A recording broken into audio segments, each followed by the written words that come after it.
Hey everyone, I'm Alicia Esposito, and today I'm thrilled to be sitting down with Stacey Widlitz, founder of SW Retail Advisors and co-founder of DealmakeHers.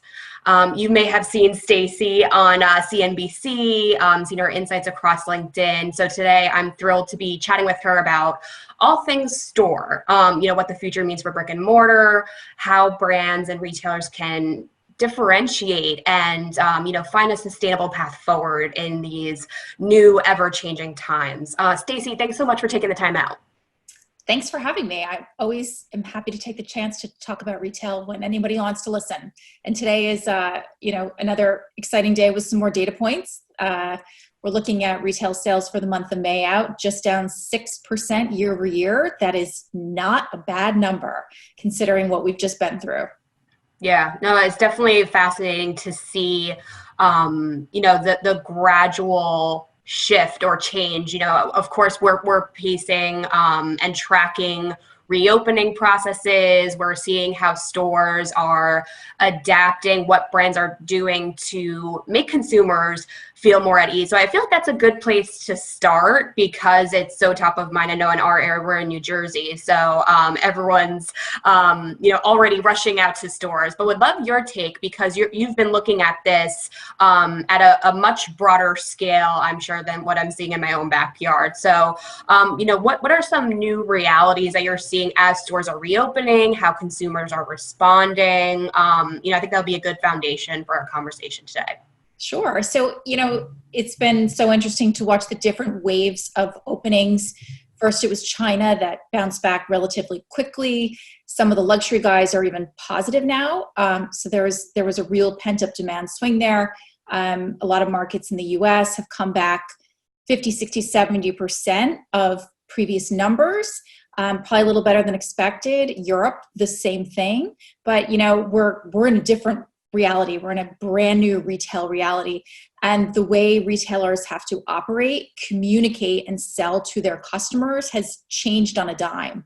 And some retailers were ready for that, and some weren't, and are really going to have to catch up. So certainly you saw Target, Walmart, they had already gone, and invested in curbside pickup, in omnichannel, in same-day fulfillment. So they were the ones that had put all those investment dollars between meeting the consumer the way they want to be met years ago. And so, this was kind of like the perfect storm for them to gain share.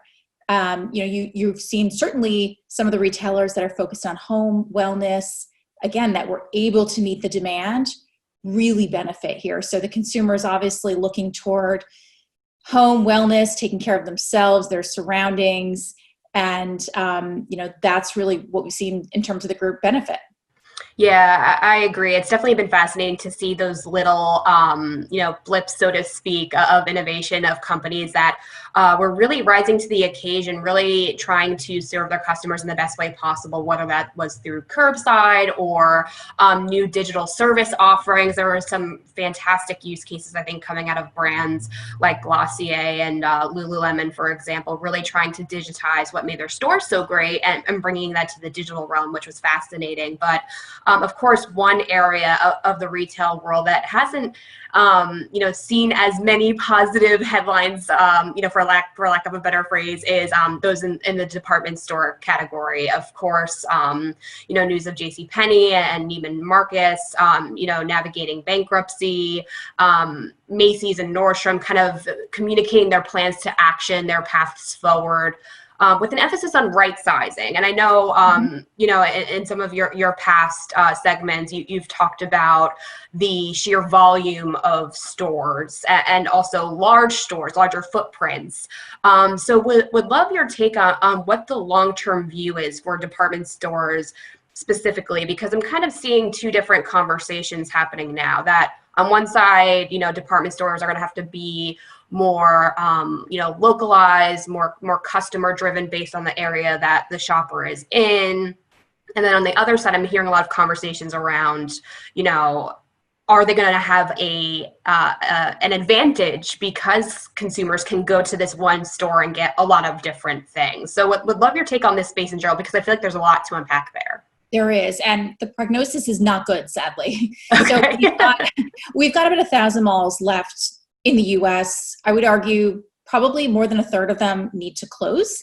And 60% of those have an anchor in a department store. So what we've seen over the past decade is, department stores are basically just resellers of brands. And so in the past few years, they've really only been able to compete on price because most of them sell the same thing. Also, you've seen the cosmetics business, that's such an important traffic driver for department stores, go for the exits and go to Ulta, go to Sephora.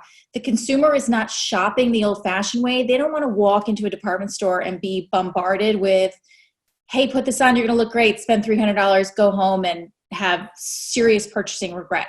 That's not the kind of environment they want to shop in anymore. So you're seeing a lot of the department stores try to chase down private label to differentiate, but I would argue it's, we're too little too late in the sector. And we've heard Nordstrom talk about closing a percentage of their stores. Certainly Macy's has talked about closing a chunk of their stores and alluded to the fact that they're not done.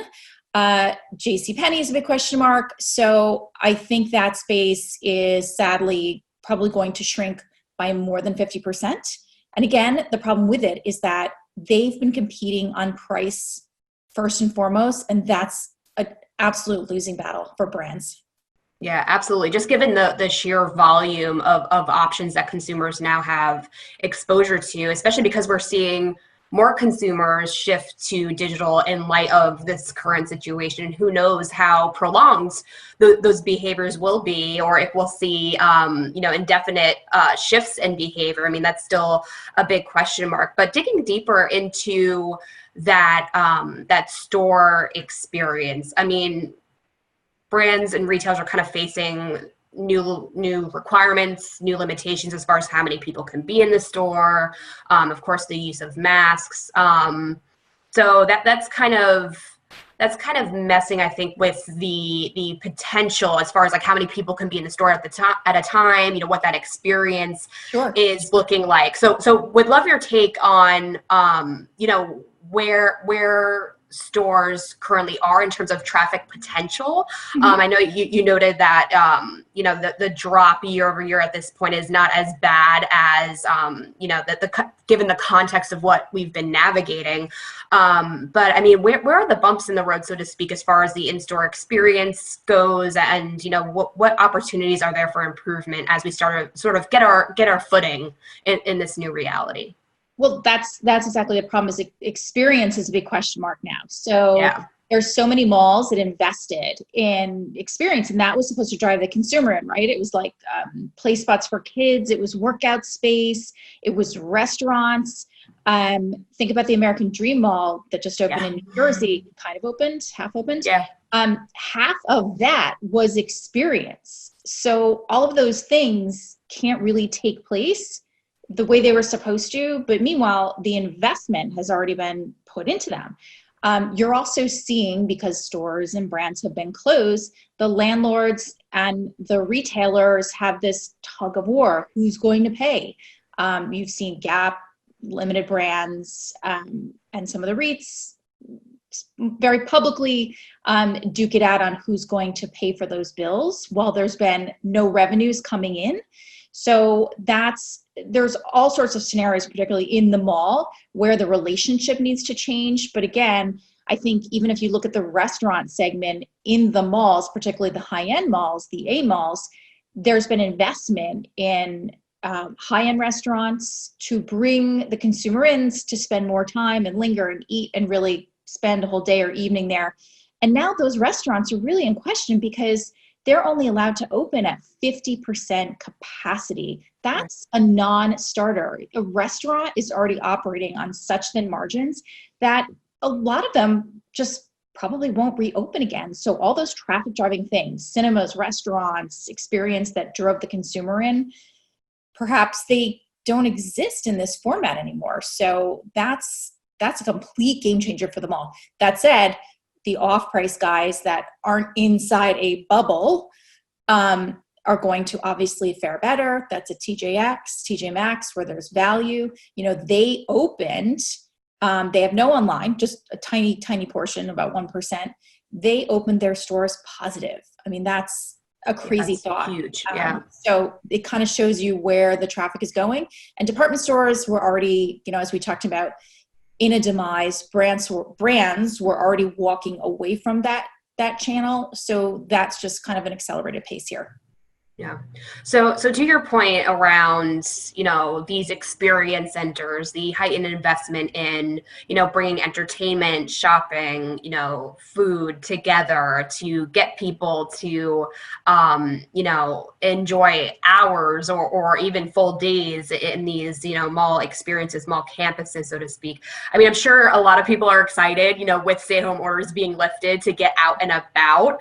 But I'm almost wondering if there's going to be a bit of a bittersweetness to it, right? Like, oh, great, we could be out and about, but this isn't really what I expected. So do you think this momentum is going to continue, that people are going to continue to have that that eagerness to get out, or do you think those experience pitfalls, for lack of a better word, are going to make them kind of second guess going out?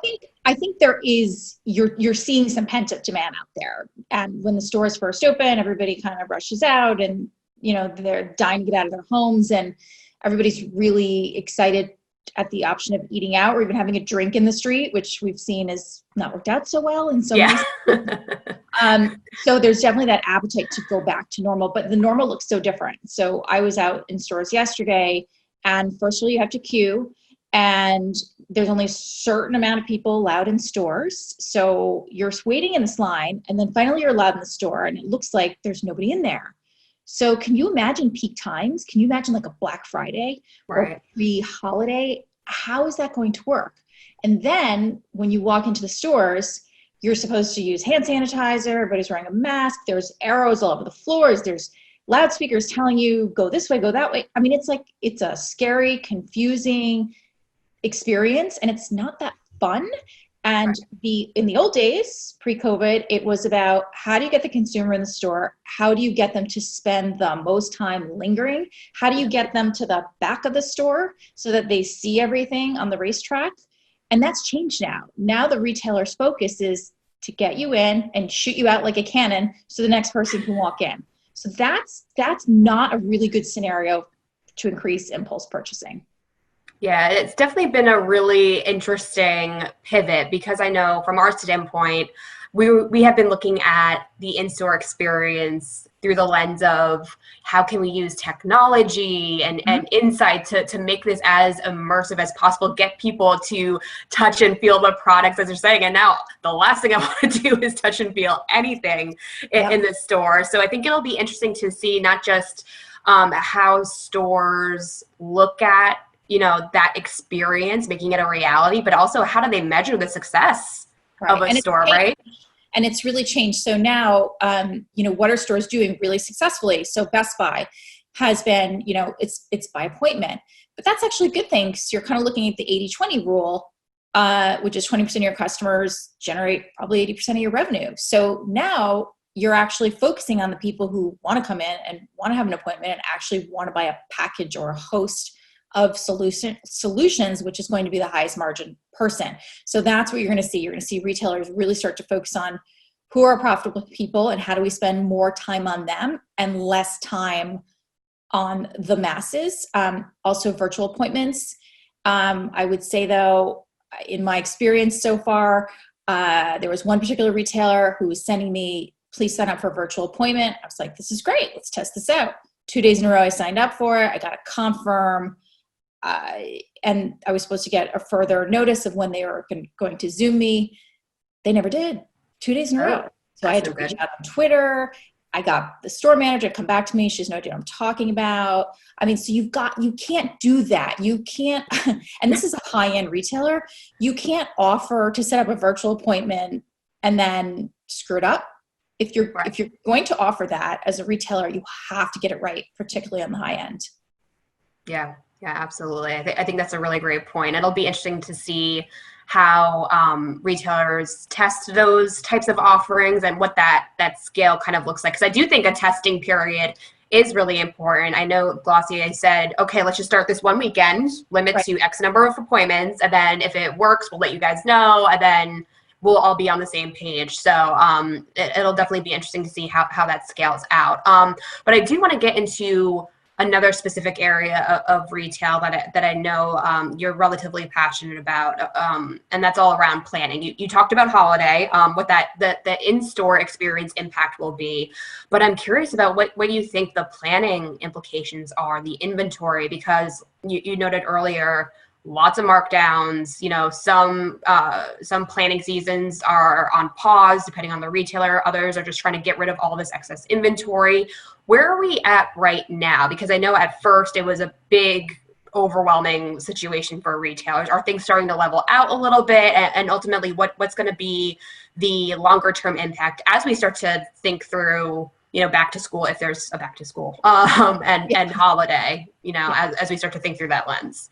So there was no real pretty way to come through this. It was, there was inventory stuck in a port, on a ship, locked up in a store, with dust all over it. We missed a whole season. We missed a whole selling season, really. So what you saw is a ton of inventory write-downs. You're going to see a ton of markdowns. You're going to see the off-price channel, like a TJX, have their pick a litter for whatever inventory they would like to buy. And then, it's going to take a few months to kind of reset and get our margins back to normal and start full price selling again. But I think, what I've heard from so many brands is that, number one, they don't want to be so exposed to the wholesale channel. It's a losing game because they can cancel your orders, they can change your terms. You just have no control of your destiny. That's something that was already happening. So that's just going to be accelerated. So there's more brands are going to go direct, particularly in apparel. And then the other thing is really the supply chain. We've been talking about this for a decade about reducing lead times. And it's like they inch forward a little bit every year, but it never really gets there. You look at a model like Zara, Inditex, that they chase, they're set up to chase. They can replenish and chase within 2 weeks. Most of the channel can't do that. So they need to rethink this, that when a shock happens in the system, how do you not get stuck with all this inventory that you have to mark down? So I think the other thing is you're going to see brands perhaps do a lot more basics and a little less fashion, so that if this does happen again, you pack this stuff away and you use it a year later. You're hearing a lot of brands talk about that they're going to attempt to just kind of box up what wasn't sold and maybe just bring it out again next year and try to resell it. But the fashion part of that really doesn't work. So I think you're going to see the whole supply chain change. And let's face it, it's under a ton of pressure. Payment terms are being extended. All the brands and retailers are putting so much pressure on the supply chain channel that, you're going to see a lot of the suppliers simply go out of business. Interesting. So let's dig deeper into that partnerships topic and the brands that retailers are going to try to onboard or are going to try to diversify their products, because I think that's a fascinating component of this whole conversation, because so many brands are going DTC or are trying to be in more control of that experience. And then at the same time, we're seeing increased pressure from consumers for retailers to diversify the products on their shelves, like with the 15% pledge, which, rightfully so. I'm glad there's kind of a call to arms there. But what does this mean for retailers as they try to figure out, okay, how do we move on from here? How do we get the right brands, the best brands? Of course, having the right product for the consumer is critical, but how can we protect ourselves and our results at the end of the day? It's an interesting dynamic.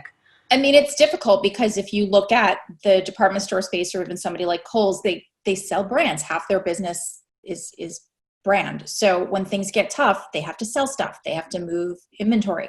So they mark it down. So there's this inherent conflict between the brand and the wholesale channel, which is why what I call it's the breakup. It's been happening for years, which is why they're separating. They've tried to live together and the brands have just said, no, you're diluting what we are. We want to be full price. So we're happy to be smaller, but more profitable. So I think that's where it's going. I think, in the malls, what we've heard a lot about is how do we bring in digitally native brands in a profitable way? Do we bring them in? Do we put them under one roof? how do we bring in local brands? Because let's face it, tourism is kind of off the table for a while. So how do you speak to the local consumer in a more direct way? And that's going to take some time and some work. And for the malls, it's going to be less profitable upfront because nobody's going to be signing a 10-year huge overhead lease. Most of those are probably going to be renegotiated or canceled as lease renewals come up. And that's another big theme that you're seeing retailers now, where it was kind of inching a little bit at a time, store closings. Now a lot of them are just saying, okay, let's just be honest about the situation. Maybe we need to close a third of our stores. And that conversation has been just, it's overdue. And this is kind of the push to allow retailers to finally move forward with that. And there's, investors understand it because we've seen the pace of online double in terms of exposure for so many brands. Yeah. And I think just based on our conversation right now, it's clear how many levers are at play here, how many trends, have the potential to have staying power, which I think makes the job of the executive team even more complex. But I would love, your perspective. I mean, we've talked about the rethinking of, what experience means, store layouts, brand partnerships, the importance of omni and digital services. I mean, do all of these kind of have staying power, and it's up to retailers to kind of figure out where their priorities lie based on their consumers? Or do you think that a few key trends that we've discussed today will really rise to the top and have that staying power and should be prioritized? I think that, what we saw is you were seeing 2 or 3% transition to online per year. And now, again, in many cases, it's been 10 percentage points, 20 percentage points overnight.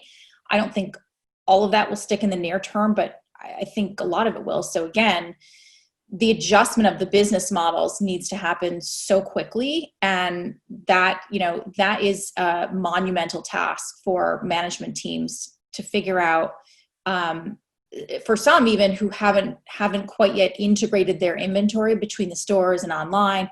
So there are certain retailers that have done a great job, like, a Target, a Walmart, that if there's something in the store, you can ship it from the store, you can pick it up at the store. It's all integrated. So you know what you have. And if you're missing some inventory in store or online, you just move it around where it's supposed to be. Not everybody is quite there.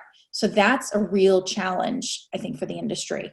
And then I think the other thing is, again, how to use technology, especially in cosmetics. So we can't touch anything. I was in a department store yesterday, and the cosmetic counters are empty because there's no testers. So that's an experimental category that drives sales, and very much about experience. Someone makes you over and you're like, wow, I want everything.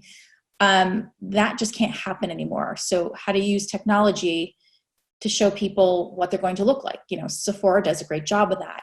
The department stores are quite behind there. So, and again, it's about the virtual appointments. It's doing curbside pickup well and efficiently, and it's bringing the consumer into the store by appointment to drive a big basket and cater to their needs in a safe way. And that's a tough thing right now. Yeah. So many great points, Stacey. I mean, it has been fantastic to kind of talk shop with you and, get to the heart of, what retailers really need to be thinking about and prioritizing as we start to track the, opening patterns, consumer behaviors.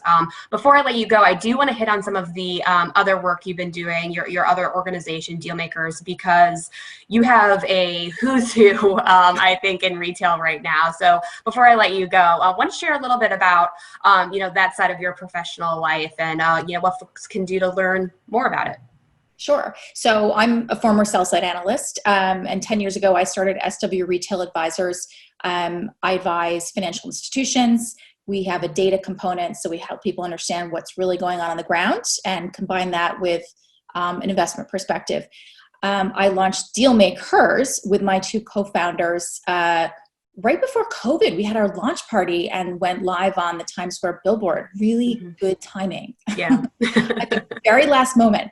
But it's a network of senior level, like-minded women in consumer who are on the transaction deal-making side. They're founders who have sold or raised a significant amount of capital. They're funders, they're VCs, they're private equity. They're women at the forefront of retail who are shaping the way that consumers will shop. Some of them are household names and some of them should be household names. And we are building that network. It's by invitation only.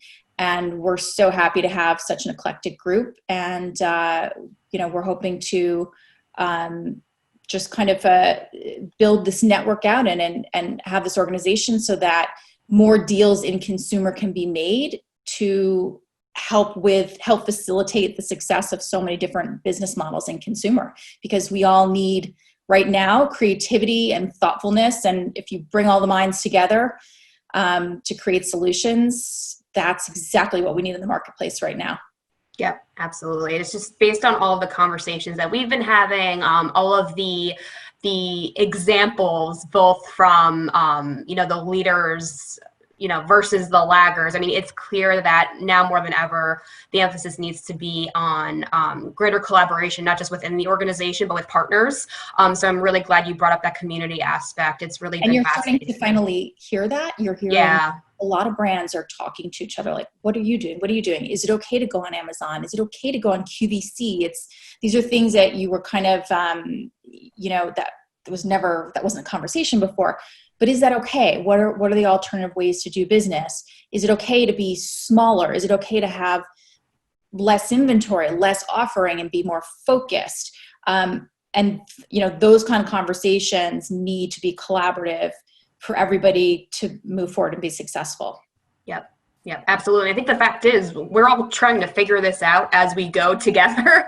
So it's not a case where someone's 5 steps ahead and it's more competitive. It really is a community-driven, effort and initiative moving forward. So I guess in some sense, the launch of DealmakeHers was exactly the right timing. So much of the wrong timing, but exactly the right timing.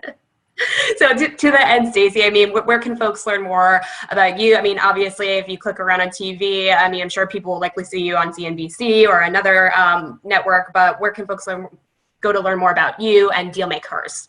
So we have DealmakeHers.com. That's DealmakeHers, HERS.com. And also my website is swretailadvisors.com or theduchessofretail.com.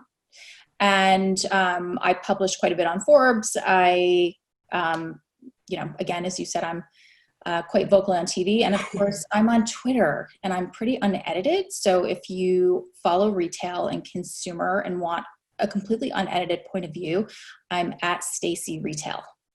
Beautiful, Stacey. Well, it's been a real pleasure to talk shop with you. Again, thank you for going on this twist and topsy-turvy journey with me. A lot to talk about. So thank you again so much. Thank you. And thanks everyone out there for watching. Take care.